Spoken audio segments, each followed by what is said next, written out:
Give it up for Morayo Akande, presenting The Unseen Tragedy, a closer look at homicide among pregnant women.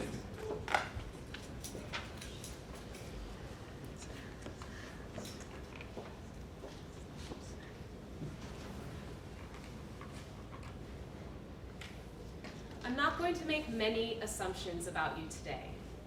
I'm not going to assume whether or not you're pro-choice or pro-gun or pro-critical race theory. But there is one assumption I'm going to make about each and every one of you.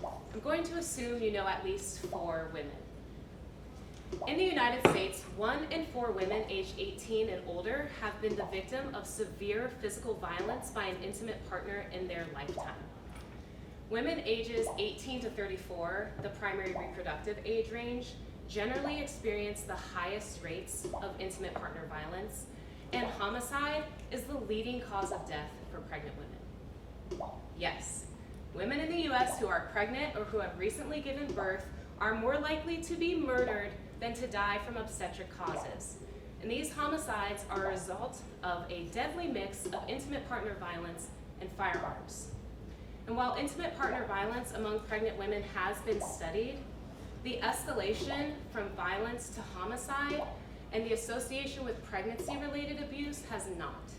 And that is where I come in. I currently work on a project that is reviewing all intimate partner homicides in 6 states from 2016 to 2020. Through rigorous review of police files, court documents, and medical examiner reports, my team and I are identifying how firearm access, ownership, and use play a role in these cases and how they differ among groups. This study uses a case control design, comparing life histories of intimate partner violence using people who are still alive as the controls and people who have died as cases.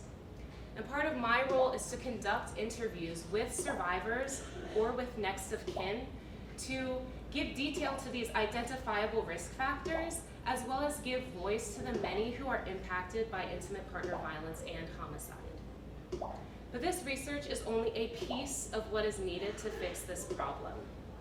In the US today, there's a great divide of political belief, and often the issues of debate that are in the spotlight directly impact the health and well-being of women.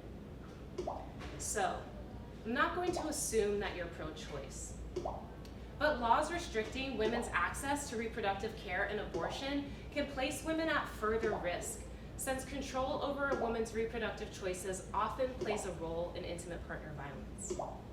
I'm not going to assume that you're pro-gun, but from 2009 to 2019, 68% of pregnancy-related homicides involved firearms. And I'm not going to assume you're pro-critical race theory, but Black women face substantially higher risk of being killed than white or Hispanic women. I'm not going to make many assumptions about you today, but I am going to assume you know at least 4 women.